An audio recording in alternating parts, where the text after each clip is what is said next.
السلام علیکم ورحمۃ اللہ وبرکاتہ۔ الحمدللہ والصلاۃ والسلام علی رسول اللہ وعلی آلہ وصحبہ ومن والہ، اشہد ان لا الہ الا اللہ وحدہ لا شریک لہ واشہد ان محمدا عبدہ ورسولہ، اما بعد۔ ناظرین کرام، ہم استقبال کرتے ہیں آپ کا یوٹیوب چینل جامع مسجد ابو بکر صدیق یاقوت پورہ حیدرآباد میں۔ ہمارے اس سے پہلے کے ایپیسوڈ میں ہم نے اس بات پر گفتگو کی کہ شیخ الاسلام محمد ابن عبدالوہاب رحمۃ اللہ علیہ دعا دیتے ہوئے کہتے ہیں کہ میں دعا کرتا ہوں اللہ سے جو کریم ہے، عرش عظیم کا رب ہے، کہ وہ تمہارا ولی بن جائے دنیا اور آخرت میں۔ اور ہم نے اس کی تشریح بیان کی۔ پھر کہتے ہیں وَأَن يَجْعَلَكَ مُبَارَكًا أَيْنَمَا كُنْتَ، تم جہاں کہیں بھی رہو اللہ رب العالمین تمہیں مبارک بنائیں۔ اللہ مبارک بنائے، اس کا کیا مطلب ہے؟ شیخ صالح فوزان الفوزان حفظہ اللہ کہتے ہیں اذا جعلك الله مباركا اينما كنت فهذا هو غاية المطالب، يجعل الله البركة في عمرك ويجعل البركة في رزقك ويجعل البركة في علمك ويجعل البركة في عملك ويجعل البركة في ذريتك اينما كنت تصاحبك البركة اينما توجهت هذا خیر عظیم فضل من اللہ۔ کہتے ہیں کہ جب اللہ رب العالمین جہاں کہیں بھی رہو تمہیں بابرکت بنائے، یعنی تمہاری عمر میں برکت دے، تمہارے رزق میں برکت دے، تمہارے عمل میں برکت دے، تمہارے علم میں برکت دے، تمہاری ذریت میں برکت دے، تم جہاں جہاں جاتے رہو برکت کو اللہ تمہارے ساتھ بھیجتا رہے، کیونکہ برکت اللہ کے ہاتھ میں ہے، برکت کسی انسان کے ہاتھ میں نہیں ہے۔ یہاں یہ بات سمجھنے کی چیز ہے، کتنی پیاری اور کتنا خوبصورت انداز میں یہاں توحید کا ایک اہم پیغام دیا گیا ہے کہ برکت اللہ رب العالمین کی جانب سے ہے۔ دکان و مکان کی خیر و برکت کے لیے تعویذ لٹکانے سے برکتیں نہیں آتی ہیں، دکانوں کے کھڑکیوں پر گھوڑے کے نال لگانے سے برکتیں نہیں آتی ہیں، تعویذ باندھ لینے سے برکتیں نہیں آتی ہیں، اٹھ پٹانگ قسم کی حرکت اور عمل کر لینے سے برکتیں نہیں آتے ہیں، لوہے اور خنجر کی چیزیں چارپائی اور تکیے میں رکھ لینے سے برکتیں نہیں آتی ہیں۔ برکت تو اللہ کی جانب سے آتی ہے، اسی لیے دعا دیا جاتا ہے کہ وَأَن يَجْعَلَ، اور اللہ رب العالمین وَأن يَجْعَلَكَ مُبَارَكًا أَيْنَمَا كُنْتَ، تم جہاں کہیں بھی رہو اللہ رب العالمین تمہیں بابرکت بنا دے۔ سوچئے، برکت کا مالک اللہ ہے، ہم برکت کہاں کہاں کھوج رہے ہیں؟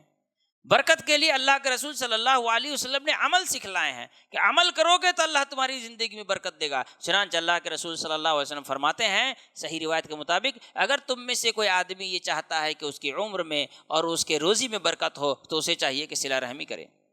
تو صلہ رحمی یہ عمر اور روزی میں برکت کا ذریعہ ہے، یہ عمل ہے، اس عمل کو کرو تو اللہ تمہاری زندگی میں تمہاری روزی میں برکت عطا کرے گا۔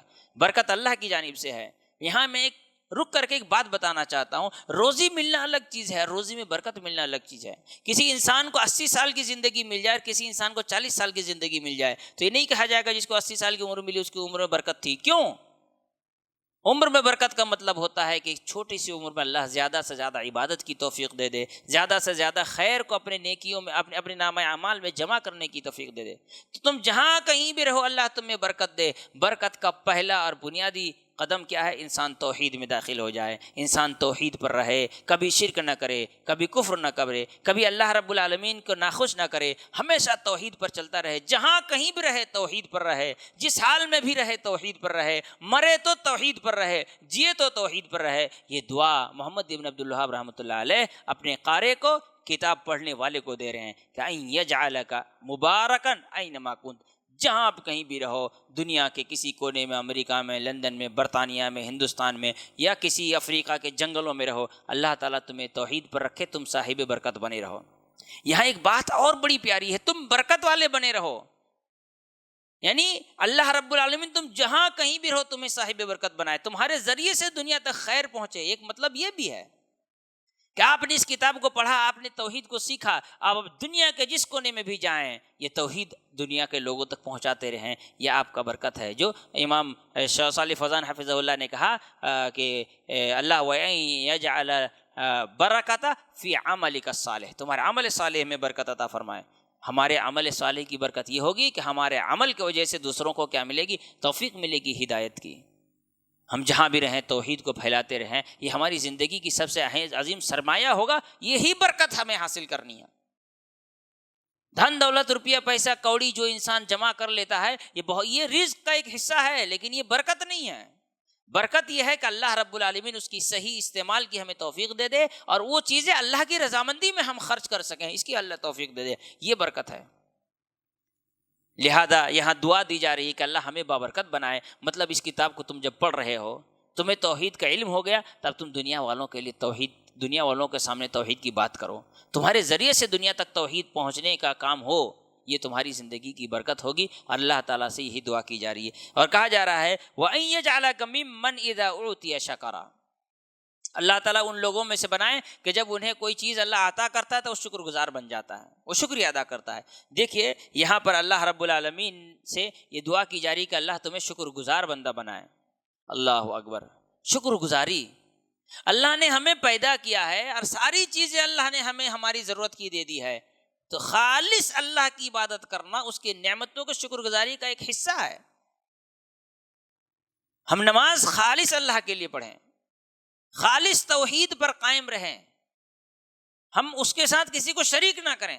جانور اللہ نے پیدا کیا ہے، لہذا اسے اللہ ہی کے نام پر ذبح کریں، اسی کو راضی اور خوش کرنے کے لیے ذبح کریں۔ یہ سر اللہ نے دیا ہے تو اسی کو راضی کرنے کے لیے جھکایا جائے۔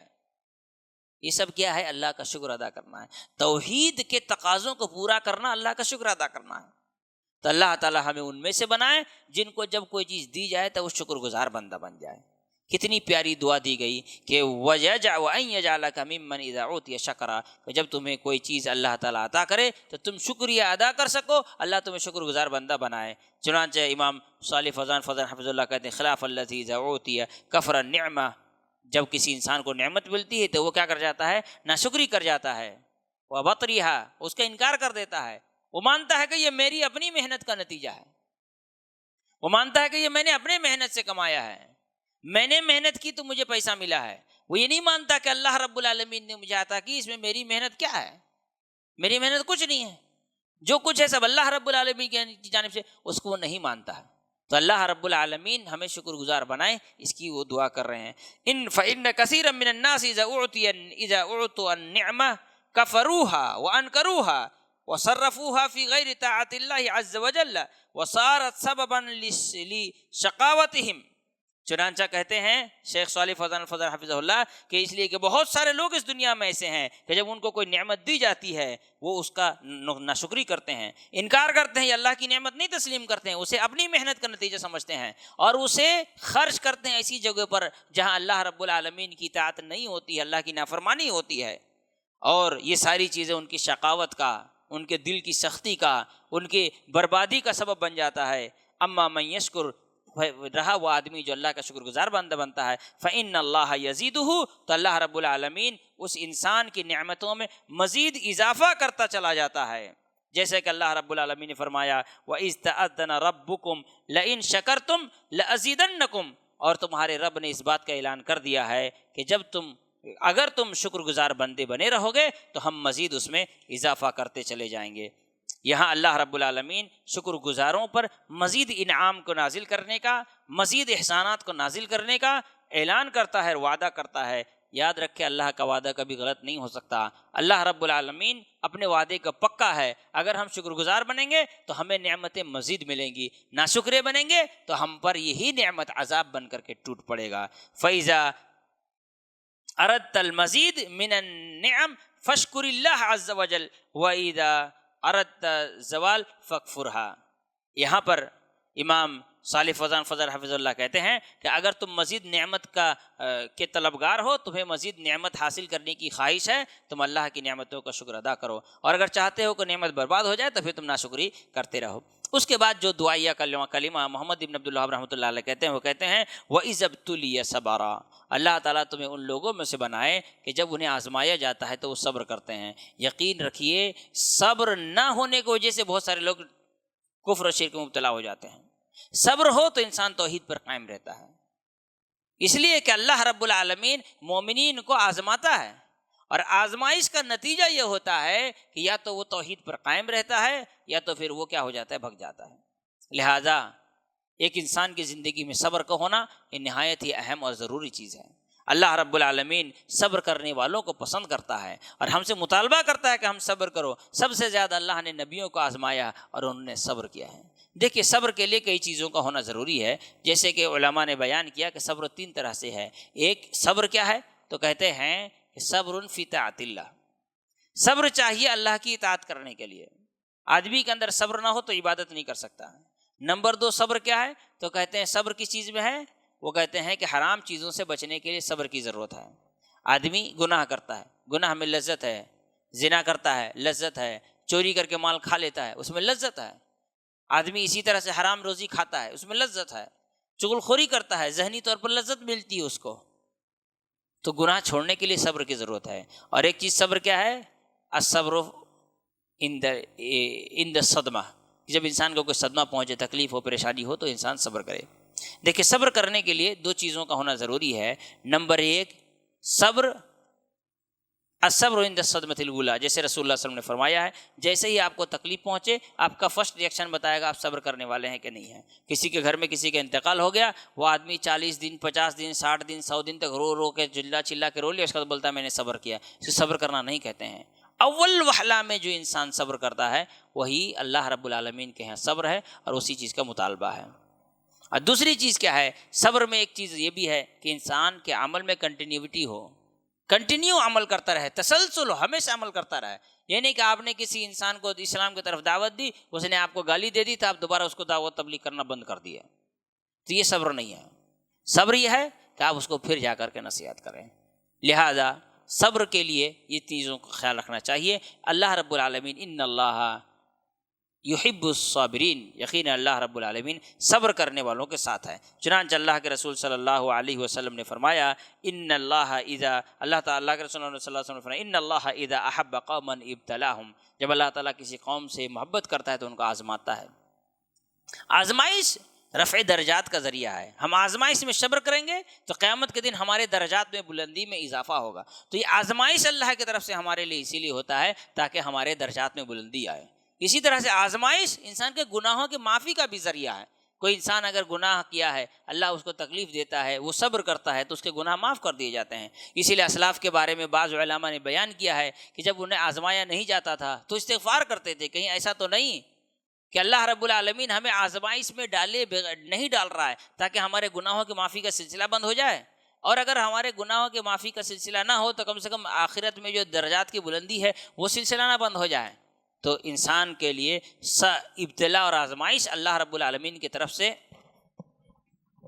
ایک نعمت ہے.